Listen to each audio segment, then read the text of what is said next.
O turismo tem sido também um forte aspecto da economia argentina, com destaque para a cidade de Buenos Aires, né? Além da capital do país, é um centro cultural latino-americano, eu diria até um centro cultural mundial muito interessante. Não são poucas as pessoas que vão para Buenos Aires e sentem certos aspectos de Paris, por exemplo, né? Uns aspectos arquitetônicos, tipo umas vias largas, com calçadas largas também, muitos cafés, mas também outros aspectos, muitas livrarias, né? Buenos Aires é uma cidade, até hoje tem lojas de músicas, lojas de disco, coisa que a gente não encontra em cidades como São Paulo, Buenos Aires tem muito. Então é uma cidade muito interessante para se visitar. A Mendonça, por causa dos vinhos ali já no sopé dos Andes, Bariloche, entre Patagônia e Andes ali, um turismo de inverno, de campo, de escalada, de alpinismo, de esqui, bastante interessante. Da Terra do Fogo, que é o extremo sul da Argentina, né, o fim do mundo que eles falam, são as terras mais austrais do mundo, mais ao sul. Há também na divisa com o Brasil, Puerto Iguaçu, né, o Rio Iguaçu, que nasce perto de Curitiba, corta o Paraná e deságua no Paraná, no Rio Paraná.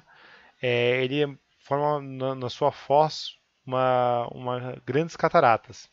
E você tem duas formas de ver essas cataratas: do lado brasileiro, na cidade de Foz do Iguaçu, ou do lado argentino, na cidade de Puerto Iguaçu. Uma cidade muito interessante, muito agradável também.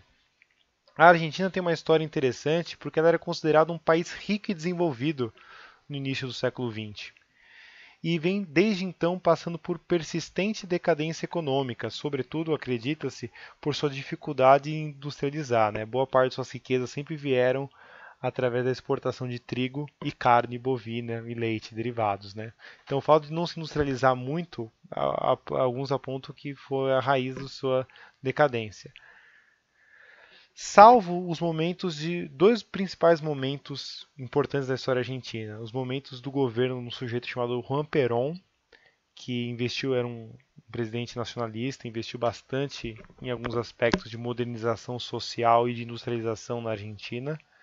É possível estabelecer alguns paralelos entre ele e os presidentes brasileiros Getúlio Vargas e Juscelino Kubitschek. Né? Tanto que, como Getúlio, ele sofre um golpe de Estado no seu segundo mandato. E o governo do casal Néstor e Cristina Kirchner. Enquanto o Perón governou de 1946 a 55 e depois de 1973 até 74, o casal Kirchner governou de 2003 a 2015. E é um período interessante da história argentina também.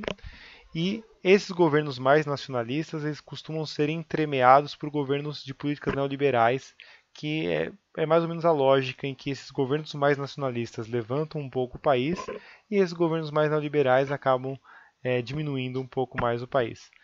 Desde os anos 90, o país vem passando por um profundo processo de desindustrialização. O Brasil também, mas o caso da Argentina é um caso ainda mais grave. Né?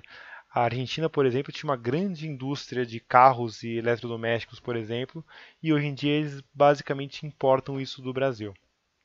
O próximo tema aqui são as Guianas, está entre aspas, porque a gente vai falar de três ex-colônias do norte da América do Sul chamadas Guianas, né? A ex-Guiana inglesa, hoje só Guiana, a ex-Guiana holandesa, hoje Suriname, e a Guiana francesa, que é colônia até hoje, né? Guiana e Suriname se tornaram independentes de suas metrópoles, Guiana francesa é colônia até hoje. Fica no extremo norte da América do Sul e são territórios e países bastante afastados da lógica sul-americana em geral. Né? Por exemplo, nem do campeonato de futebol da Libertadores das Américas eles participam com times. Nas eliminatórias para a Copa do Mundo, a Comebol não tem essas seleções em seus campeonatos. Então o Brasil não joga contra a Guiana para a eliminatória de uma Copa do Mundo. Eles são bem afastados dos demais vizinhos latino-americanos e bem mais próximos do pessoal do Caribe. Né? Esses três países a gente vai prosseguir no próximo vídeo.